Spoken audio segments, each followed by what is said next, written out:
Alors, on poursuit dans les exercices de révision. Donc, le but de cet exercice, on vous demande d'écrire un programme qui doit permettre de saisir 10 notes, puis d'afficher le nombre de notes qui sont supérieures ou égales à 10 et le nombre de notes inférieures à 10.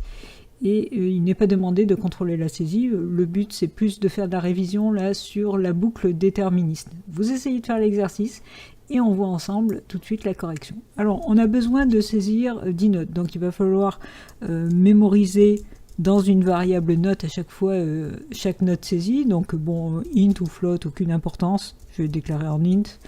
Donc, voilà. Ensuite, on a besoin de boucler pour saisir ces 10 notes. Bon, boucle sur les 10 notes. Alors, quel type de boucle est le plus adapté? On a affaire vraiment à un nombre précis de boucles au niveau de la saisie. On est donc totalement dans le cas de la boucle déterministe, donc la boucle for. Alors, j'ai besoin d'un compteur, par exemple k, que je vais initialiser à 1. J'ai besoin de préciser la condition pour rester dans la boucle, donc c'est tant que k est inférieur ou égal à 10. Et je précise à chaque tour de boucle ce que je fais sur k, c'est-à-dire que je l'incrémente de 1, donc je vais bien boucler 10 fois avec un k qui va varier de 1 à 10.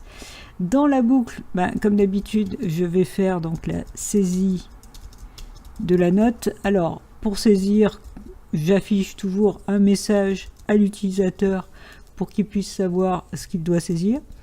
Alors, je vais même personnaliser le message, je vais mettre note numéro et derrière, je vais coller le k. Et un petit égal, voilà. Derrière, je fais la saisie console avec un console.readline.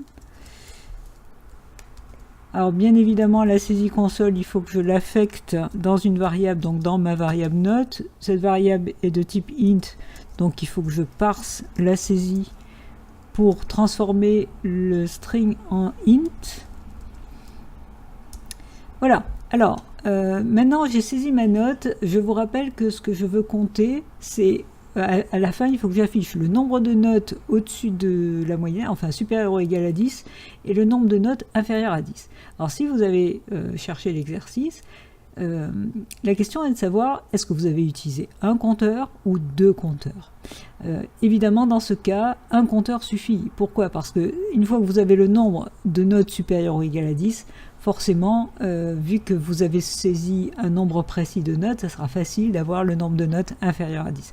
Voilà le genre de petits détails auxquels il faut penser quand on code. Donc c'est dommage si vous avez fait deux compteurs.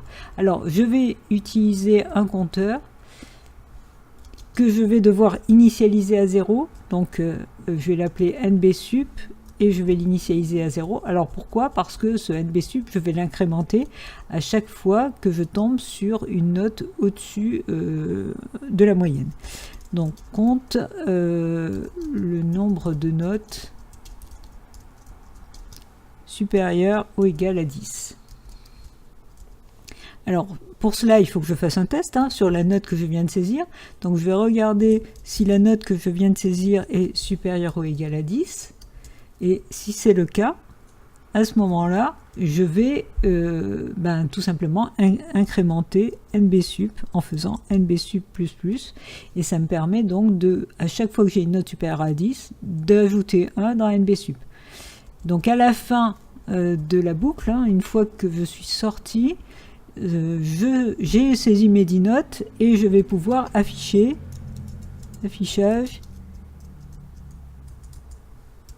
donc du nombre de notes supérieures et inférieures à 10.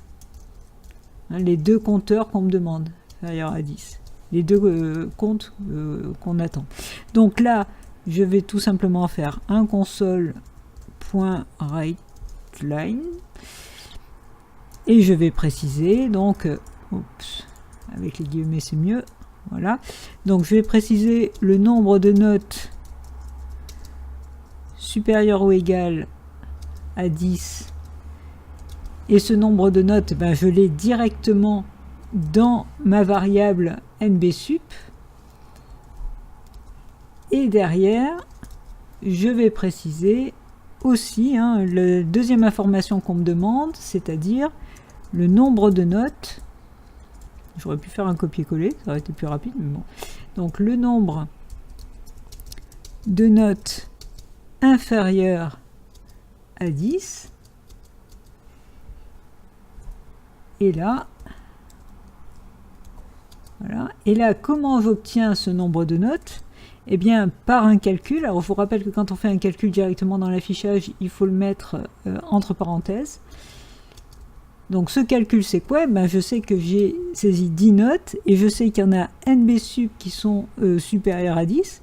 Donc, si je fais 10 moins NB sup, j'aurai bien le nombre de notes qui sont strictement inférieures à 10, tout simplement. On vous rappelle qu'il faut terminer par un console.readline pour avoir le temps de voir l'affichage final.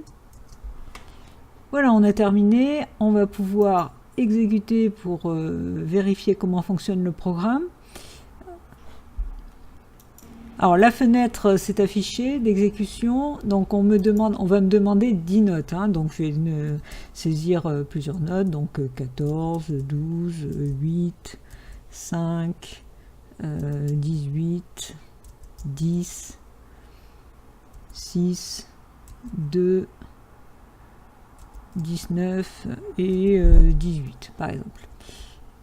Et là, il m'affiche 6 notes supérieures ou égales à 10 et 4 inférieures à 10. Et on voit bien effectivement qu'il y a 8, 5, 6, 2, il y en a 4 inférieures à 10, et il y en a 6 supérieures ou égales à 10, il y en a même une qui est égale à 10. J'ai fait exprès pour montrer que la limite fonctionne. Donc vous voyez qu'au final, il n'y avait qu'un compteur à utiliser. Donc c'était entre autres ce point-là que je voulais vous montrer. À chaque exercice, on va essayer de faire en sorte, à chaque fois, d'optimiser le code. Donc si vous avez utilisé 2 compteurs, vous avez compris maintenant qu'un seul compteur était évidemment suffisant. Voilà, je vous dis à très bientôt et surtout pensez à coder.